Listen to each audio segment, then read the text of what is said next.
আনিতা ভাবি আমার কানে আস্তে করে বলল, ভিতরে ঢুকাবে? আমি হ্যাঁ বলে উত্তর দিলাম। ভাবি বলল, খুব আস্তে ঢুকাবি, এখন আমার ছোট আর গভীরও কম, কখনো তোমার মোটা থেকে ফেটে না যায়। আরামে ঢুকাবি প্লিজ দেবরজি, তোমার ভাইয়া পাশেই ঘুমোচ্ছে। আমি বললাম, হ্যাঁ ভাবি, ঠিক আছে, ভাইয়া জাগবেন না আর তোমার ব্যথাও হবে না। আমি এখন 17 বছরের আর আমার ভাবির বয়স 24 বছর, কিন্তু সে দেখতে খুব সুন্দর। সে আমার সাথে একদম খোলামেলা থাকে। আমার নাম রাহুল আর আমি আমার গ্রামে ভাইয়া ভাবির সাথে থাকতাম। ভাবির নাম আনিতা ছিল। সে সব সময় হাসি খুশি থাকত, কিন্তু তার চোখে একটা অকথিত বিষাদ লুকিয়েছিল। ভাইয়া প্রায়ই কাজের সূত্রে বাইরে থাকতেন আর আমি বাড়িতে ভাবির সাহায্য করতাম। একদিন বৃষ্টি খুব জোরে হচ্ছিল। আমি ক্ষেত থেকে ফিরছিলাম যখন ভাবি আমাকে ডাকল, রাহুল, তাড়াতাড়ি ভিতরে চলে আয়, ভিজে যাবি। আমি তার ঘরে গেলাম, যেখানে সে চা বানাচ্ছিল। হঠাৎ বাতাসে দরজা বন্ধ হয়ে গেল আর খিল লাগল। আমরা দুজন ঘরে একা হয়ে গেলাম। আমি ঘাবড়ে গেলাম, কিন্তু ভাবি হেসে বলল, আরে ভয় পাস না, এই পুরনো দরজা, এখনই ঠিক করে দেব। সে আমার হাতে চায়ের কাপ দিল আর পাশে বসে গেল। তার চোখে কিছু বলার ছিল। রাহুল, সে আস্তে বলল, তুই জানিস তোমার ভাইয়ার আমার কোনো ফিকির নেই। আমি এখানে একা, কিন্তু তুই সবসময় আমার সাথে থাকে। তার কণ্ঠে ব্যথা ছিল আর চোখে ভেজা ভাব। আমি চুপ করে রইলাম। তারপর সে বলল, আজ তুই এখানে আছে, তাই মনে হয় কেউ আমার আছে। সেই মুহূর্তে কিছু অকথিত ছিল, না শব্দের দরকার ছিল, না কোনো তারা। আমরা দুজন চা খেলাম আর বৃষ্টির শব্দের মধ্যে একটা অদ্ভুত শান্তি ছিল। আমি দরজা ঠিক করলাম। সেই দিনের পর আনিতা ভাবি আর আমার মধ্যে একটা অকথিত সম্পর্ক তৈরি হয়ে গেল। দিনভর কাজের পর আমরা প্রায়ই রাতে ছাদে বসতাম, যেখানে তারা জ্বলত আর গ্রামের নিস্তব্ধতা আমাদের ঘিরে ধরত। এক রাতে যখন ভাইয়া আবার শহরে গিয়েছিলেন, ভাবি আমাকে ডাকল, রাহুল, আজ ছাদে চলো। তার কণ্ঠে একটা অদ্ভুত টান ছিল। আমি তার সাথে গেলাম। রাত গভীর ছিল, চাঁদের আলো চারদিকে ছড়িয়েছিল। ভাবি একটা পুরনো শাল পরেছিল আর তার চুল বাতাসে উঠছিল। আমরা চুপচাপ বসে রইলাম। তারপর ভাবি বলল, রাহুল, তোর কখনো কাউকে ভালো লেগেছে? আমি হতভম্ব হয়ে গেলাম। আমি বললাম, না ভাবি, শুধু বাড়ি আর তোমাদের ফিকির থাকে। সে হেসে আমার দিকে তাকিয়ে বলল, তুই খুব ভালো, হয়তো তাই তোর সাথে এত শান্তি পাই। সেই রাতে বাতাস ঠান্ডা ছিল আর ভাবি তার শালের এক কোণ আমার কাঁধে দিল। ঠান্ডা লাগবে তোকে, সে আস্তে বলল। সেই মুহূর্তে একটা গরম আহার ছিল, যা শাল থেকে নয়, তার কথা থেকে আসছিল। আমি তার চোখে তাকালাম আর সেখানে একটা চমক ছিল, যা আগে কখনো দেখিনি। রাহুল, সে ফিসফিস করে বলল, জীবনে কেউ যদি সঙ্গ দেয় তাহলে রাত এত খালি লাগে না। আমি কিছু বলতে পারলাম না, শুধু তার কথা শুনলাম। আমরা দেরি পর্যন্ত চাঁদ দেখলাম আর সেই রাতের নিস্তব্ধতায় আমাদের নীরবতাই আমাদের রোমান্স হয়ে গেল। শব্দের বাইরে শুধু অনুভূতির একটা মধুর সঙ্গীত। সকাল হওয়ার আগে আমরা নিচে নেমে এলাম। পরের দিন পুরো দিন কাজে কেটে গেল। আমি খেতে ছিলাম, কিন্তু আমার মন বারবার গত রাতের ছাদের কথোপকথনে আটকে যাচ্ছিল। আনিতা ভাবির চোচের চমক আর সেই শালের গরমাহাট আমার মনে বারবার ফিরে আসছিল। সন্ধ্যায় যখন বাড়ি পৌঁছালাম, ভাবি রান্নাঘরে ছিল। সে আমাকে দেখে হালকা হাসল আর বলল, রাহুল, আজ রাতে আবার ছাদে চলো, চাঁদ আরও পরিষ্কার দেখা যাবে। আমি সম্মতি দিলাম। রাত গভীর হতে লাগল। খাওয়ার পর আমরা ছাদে গেলাম। এবার বাতাসে একটা অদ্ভুত মিষ্টি গন্ধ ছিল, যেন ফুলের সুগন্ধ দূর থেকে ভেসে আসছে। ভাবি একটা হালকা নীল শাড়ি পরেছিল, যা চাঁদের আলোয় ঝলমল করছিল। আমরা পাশাপাশি বসলাম। রাহুল, সে আস্তে বলল, তোর কখনো মনে হয় না যে জীবনে কিছু বাদ পড়ছে? আমি তার থেকে তাকালাম। তার কণ্ঠে একটা গভীরতা ছিল, যা সরাসরি হৃদয় পৌঁছাচ্ছিল। আমি বললাম, ভাবি, তোমার সাথে সময় কাটানোর পর মনে হয় কিছু বাদ পড়েনি। সে আমার কথা শুনে তার চোখ নিচু করল আর আস্তে আমার হাতে তার হাত রাখল। তার আঙুল ঠান্ডা ছিল, কিন্তু সেই স্পর্শে একটা আগুন ছিল। তুই সত্যি আমার জন্য অনেক অর্থপূর্ণ, সে বলল আর তার চোখে চিকচিক করল। আমি স্তব্ধ হয়ে গেলাম, কিন্তু সেই মুহূর্তে কিছু বলার সাহস পেলাম না। তারপর ভাবি আমার আরও কাছে এলো। চাঁদের আলো তার মুখে পড়ছিল আর তার নিঃশ্বাস আমার মুখ স্পর্শ করছিল। রাহুল, যদি এই রাতটা আমাদের হতে পারে, তাহলে তুই কি আমার সাথে এটা কাটাবি? তার কণ্ঠে একটি প্রশ্ন ছিল, একটি আশা ছিল। আমি ধীরে ধীরে তার হাত ধরে বললাম, ভাবি, এই রাত তোমার আর আমি তোমার সঙ্গে আছি। সে রাতে আমরা বেশি কথা বলিনি, শুধু একে অপরের কাছাকাছি বসেছিলাম। হাত ধরে বাতাস আমাদের মধ্যে বইছিল, আর চাঁদ যেন আমাদের এই নীরব ভালোবাসার সাক্ষী হয়ে দাঁড়িয়েছিল। গত রাতের ঘটনার পর আনিতা ভাবি আর আমার মধ্যে কিছু বদলে গিয়েছিল। আমাদের চোখ এখন আগের চেয়ে বেশি কিছু বলত, আর আমাদের প্রতিটি স্পর্শ যেন কোনো আগুন জ্বালিয়ে দিত। সে রাতে যখন গ্রাম ঘুমিয়ে পড়েছিল, ভাবি আমাকে তার ঘরের কাছে ডাকলেন। রাহুল, আজ ছাদে নয়, এখানে থাকো, তিনি ধীরে ধীরে বললেন। তার কণ্ঠে এক ধরনের কাঁপুনি ছিল, যেন তিনি কিছু বলতে চাইছিলেন কিন্তু সংকোচ করছিলেন। আমি তার ঘরে গেলাম। একটি দ্বীপ জ্বলছিল, আর তার আলোয় ভাবির মুখ আরও সুন্দর দেখাচ্ছিল। তিনি দরজা বন্ধ করে আমার পাশে এসে দাঁড়ালেন। তোমার ভয় করছে না তো? তিনি জিজ্ঞাসা করলেন। তার চোখে ছিল শরারত আর ভয়ের মিশ্রণ। আমি বললাম, না ভাবি, তোমার সঙ্গে কোনো কিছুই ভুল মনে হয় না। তার শ্বাস দ্রুত হতে লাগল, আর তিনি আমার কাঁধে হাত রাখলেন। রাহুল, আমার মনে হয় তুমি আমাকে বোঝো। আমার প্রতিটি কথা, আমার প্রতিটি অভাব, তিনি বললেন। তারপর তিনি আরও কাছে এলেন। তার শাড়ির আঁচল একটু সরে গেল, আর দ্বীপের আলোয় তার কোমরের এক ঝলক দেখা গেল। আমার হৃদয় দ্রুত স্পন্দিত হতে লাগল। তিনি আমার মুখ তার হাতের মধ্যে নিয়ে ধীরে ধীরে বললেন, আমি আজ তোমার সঙ্গ চাই, পুরো সঙ্গ। তার কণ্ঠে এক ধরনের আকাঙ্ক্ষা ছিল, যা শব্দের চেয়েও বেশি তার শ্বাসে লুকিয়েছিল। আমি তার হাত ধরে তাকে আমার বাহুতে টেনে নিলাম। তার শরীর আমার বিপরীতে ছিল, আর সেই উষ্ণতায় এক ধরনের ঝড় উঠছিল। ভাবি, আমি তোমার জন্য আছি, আমি বললাম, আর আমরা দুজন একে অপরের চোখে ডুবে গেলাম। সেই মুহূর্তে কোনো শব্দ ছিল না, কোনো তাড়াহুড়ো ছিল না, শুধু এক গভীর অনুভূতি যা আমাদের শরীর ও আত্মাকে এক করছিল। সে রাতে আমরা একে অপরকে শুধু স্পর্শে নয়, হৃদয়ে অনুভব করলাম। তার প্রতিটি শ্বাস, প্রতিটি কম্পন আমার জন্য এক নতুন জগৎ ছিল। এটি শুধু শারীরিক ছিল না, এটি এক ধরনের অনুভূতি ছিল যা ভালোবাসা, আকাঙ্ক্ষা আর বিশ্বাসে গড়া। সকাল হওয়ার আগেই আমরা আলাদা হলাম, কিন্তু আমাদের চোখে সেই একই গভীরতা ছিল। সে রাতের পর আনিতা ভাবি আর আমার সম্পর্ক এক নতুন স্তরে পৌঁছেছিল। দিনের আলোয় আমরা সেই ভাই ভাবিই ছিলাম, যারা গ্রামের চোখে সাধারণ ছিল, কিন্তু রাতের নিস্তব্ধতায় আমাদের জগৎ বদলে যেত। পরের রাতে ভাবি আবার আমাকে তার ঘরে ডাকলেন। এবার তার চোখে এক ভিন্ন জ্যোতি ছিল, এক আত্মবিশ্বাস, এক অধীরতা। যখন আমি ভিতরে গেলাম, তিনি দরজা বন্ধ করে আমার পাশে এসে দাঁড়ালেন। রাহুল, তিনি ধীরে ধীরে বললেন, গত রাতের পর আমি ঘুমাতে পারিনি, তুমি আমার চিন্তায় ছিলে। তার কণ্ঠে এক ধরনের মোহ ছিল, যা আমার হৃদয়কে অস্থির করে তুলছিল।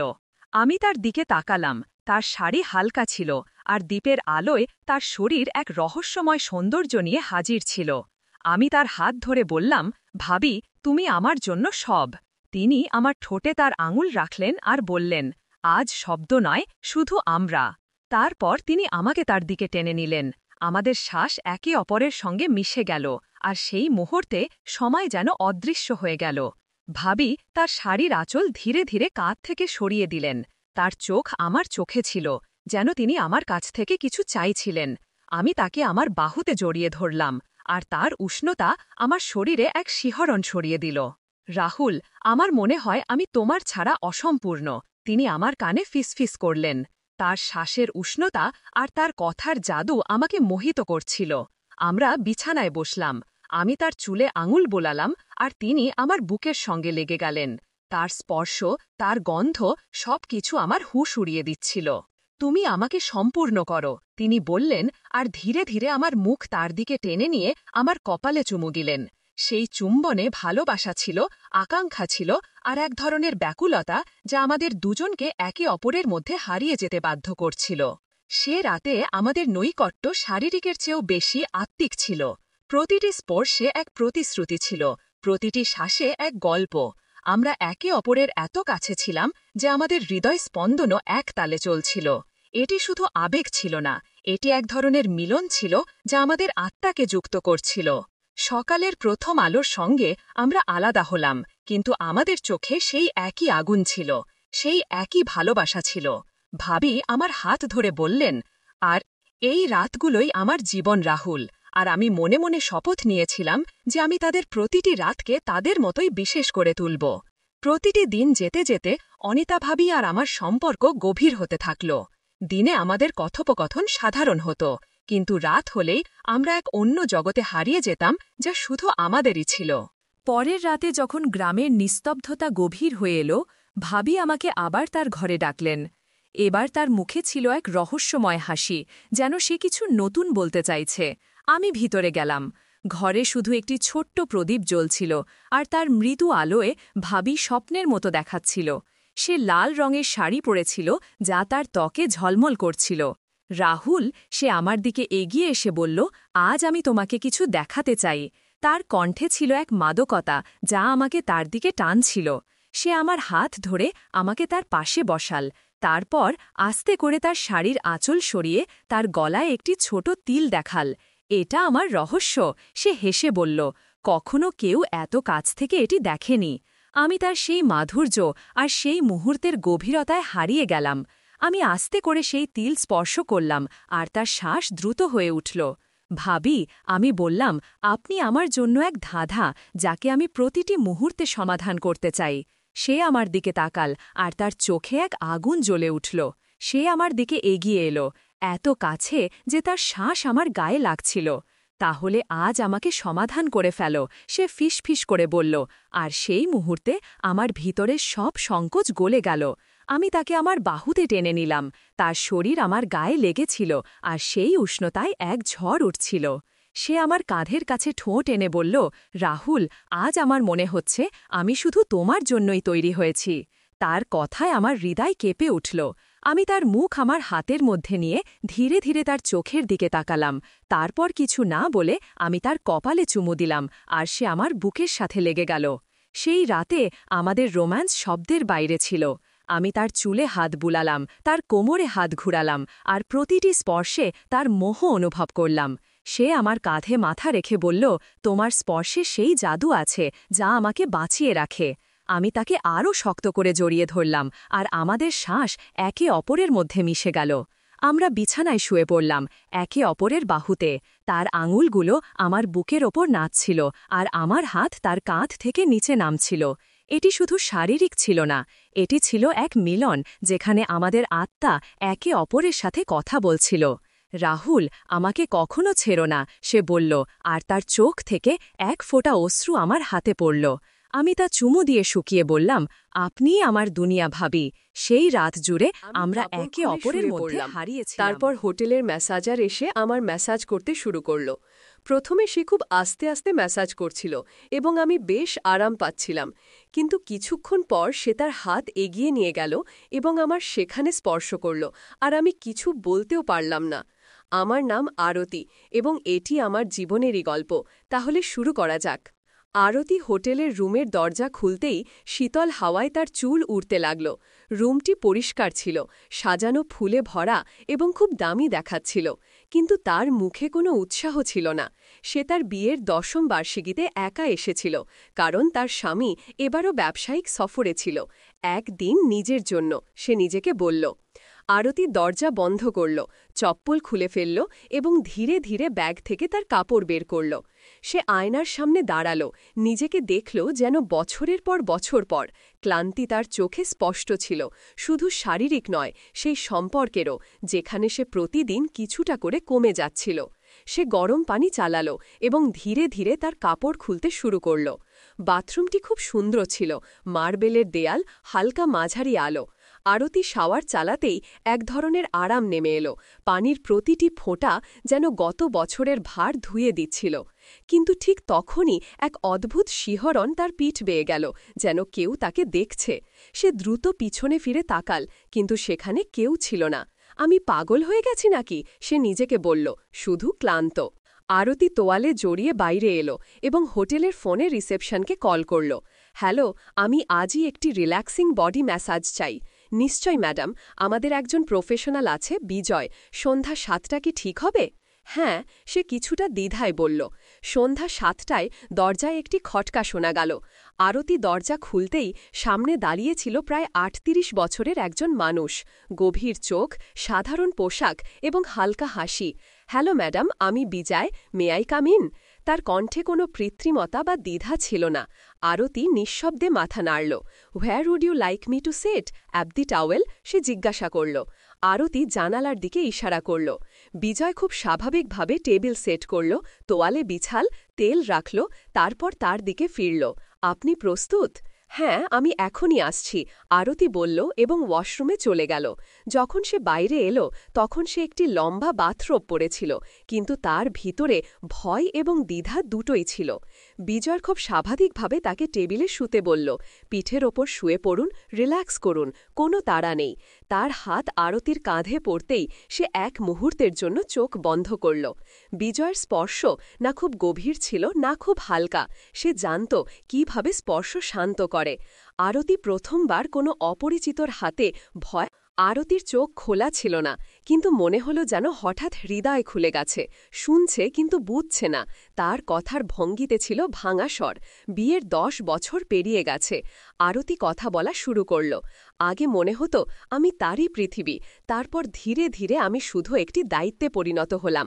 প্রতিটি উৎসব, প্রতিটি আনন্দ শুধু রীতি হয়ে রইল।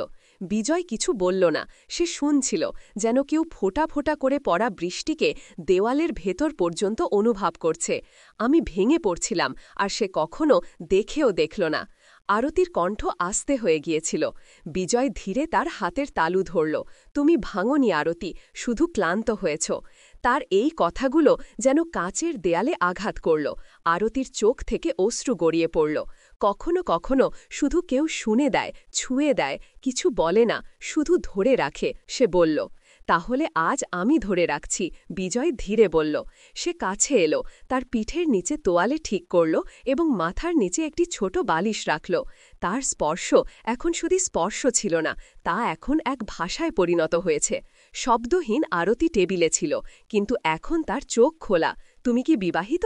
সে জিজ্ঞাসা করল। বিজয় হাসল। না, একটি সম্পর্ক ছিল খুব গভীর, কিন্তু তা শেষ হয়ে গেছে। কেন? আরতির চোখে কৌতূহল ছিল, কারণ ভালোবাসা যদি একতরফা হয় তা তালির মতো বাজে না, শুধু প্রতিধ্বনি করে। তার কথা আরতির হৃদয় স্পর্শ করল। কখনো ভেবেছ বিজয়? জিজ্ঞাসা করল। আমাদের মতো মানুষ যারা শুধু অন্যদের ঠিক করতে তৈরি, তাদেরকে ঠিক করে? আরতি প্রথমবার তার দিকে তাকাল, গভীরভাবে, হয়তো কেউ যে নিজেই ভাওনা। তাদের মধ্যে এখন কোনো দূরত্ব ছিল না, কোনো কৃত্রিম সংলাপ নয়, শুধু হৃদয়ের নৈকট্য এবং ভাঙা টুকরোগুলো একসাথে জোড়া লাগা। কি করা উচিত? বিজয় ধীরে জিজ্ঞাসা করল। আরতি, আপনি চাইলে আমি আবার কাল আসতে পারি, শুধু কিছু মুহূর্ত আপনাকে নিজের সাথে পরিচয় করিয়ে দিতে। আরতি মৃদুভাবে মাথা নাড়ল। তার চোখে প্রথমবার কিছুটা আশার আলো ছিল। পরের দিন দুপুর গড়িয়ে গিয়েছিল। আরতি বারান্দায় বসেছিল, হাতে চায়ের কাপ, কিন্তু আজ তার মন প্রথমবার কিছুটা হালকা লাগছিল। সুনীল আজও অফিস থেকে দেরি করে আসবে। বাড়িতে সেই পুরনো নিস্তব্ধতা, কিন্তু আজ সেই নিস্তব্ধতায় কোনো কষ্ট ছিল না। ফোনে একটি মেসেজ ছিল, যদি ঠিক মনে হয় তবে সন্ধ্যা 5টায় আসতে পারি। আরতি কিছু না ভেবেই শুধু লিখল, ঠিক আছে। বিজয় সময় মতো চলে এলো। আজ তার হাতে কোনো তেল বা ক্রিম ছিল না, শুধু একটি ডায়েরি এবং একটি হালকা হাসি। আজ মেসাজ নয়, আজ কথা বলবো, সে বলল। আরতি অবাক। কি নিয়ে? তোমার সম্পর্কে, সেই মেয়েটির সম্পর্কে, যে একদিন গান গাইত, যে কলেজে কবিতা লিখত। বিজার তার চোখের দিকে তাকাল। তোমার কি সেই মেয়েটি মনে আছে? আরতির গলা আটকে গেল। সে নিঃশবে মাথা নিচু করল। সেই মেয়েটি তো অনেক পেছনে পড়ে গেছে। তাহলে চলো তাকে ফিরিয়ে আনি। বিজয় ডায়েরি খুলল। প্রতিদিন শুধু একটি পাতা, তোমার জন্য লিখো, যা মনে আসে, ব্যথা, হাসি, রাগ, অভিযোগ, সব কিছু। আরতি ধীরে ডায়েরি স্পর্শ করল। এত বছর পর কেউ আমাকে আমারই নাম মনে করিয়ে দিচ্ছে। কারণ তোমার নাম আরতি, এবং আরতি কখনো নিভে যায় না, শুধু ম্লান হয়। বিজয় বলল। আমি চাই না তুমি আবার আসো, প্রতিদিন। আরতি বলল। আমাকে এখন নিজের সাথে লড়াই করতে হবে যতটা পারি। বিজয় হাসল। ঠিক আছে, কিন্তু যদি কখনো হারার ভয় হয়, এই ডায়েরি খুলে নিও। সে চলে গেল। আরতি অনেকক্ষণ দরজার দিকে তাকিয়ে রইল। আজ প্রথমবার সেই দরজা বোঝা মনে হল না। সেই রাতে আরতি ডায়েরির প্রথম পাতা খুলল, লিখল, আমি আরতি, এবং আমি আবার বাঁচতে চাই। আরতি এবং বিজয় আর কখনো দেখা করেনি, কিন্তু এখন আরতি প্রতিদিন নিজের ভেতর তাকায় এবং প্রতিবার একটি নতুন শক্তি পায়।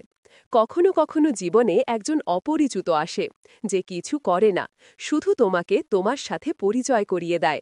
তো বন্ধুরা, গল্পটি এখানেই শেষ হলো। আশা করি এটি তোমাদের ভালো লেগেছে। যদি গল্পটি পছন্দ হয়ে থাকে তবে এই ভিডিওটি একটি লাইক এবং আমাদের চ্যানেল সাবস্ক্রাইব করো। ধন্যবাদ।